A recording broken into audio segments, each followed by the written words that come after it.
যতটুকু গুরুত্ব দিয়ে আমি নামাজ পড়ি, যতটুকু গুরুত্ব দিয়ে নামাজের আগে ওযু করে পাক পবিত্রতা অর্জন করে আল্লাহর ঘরে আসি, নামাজের মধ্যে আমার মনটা যেন না আল্লাহর দিকে ধাবিত হয়।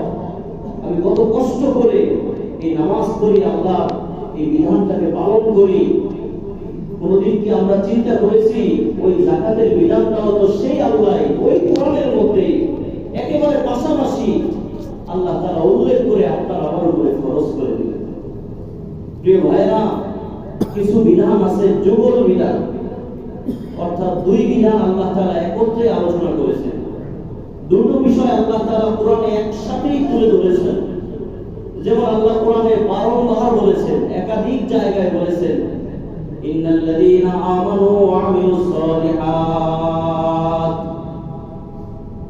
ইন্নাল্লাযীনা আমানু ওয়া আমিলুস সালিহাতি কানাত লাহুম জান্নাতুল ফিরদাউসি নুজুলা। রব্বুল আলামিন কোরআনে কারীমের অনেক জায়গায় ইন্নাল্লাযীনা আমানু বলে পাশাপাশি ওয়া আমিলুস সালিহাত বলেছেন।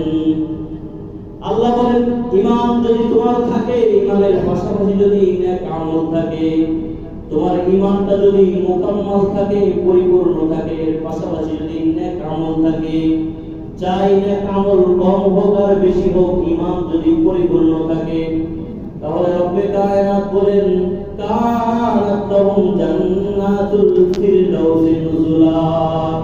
তাহলে কিয়ামতের ময়দানে রব্বুল আলামিন তোমাকে সর্বশ্রেষ্ঠ জান্নাত, জান্নাতুল ফিরদাউসটা দিয়ে দিবে। সুবহানাল্লাহ।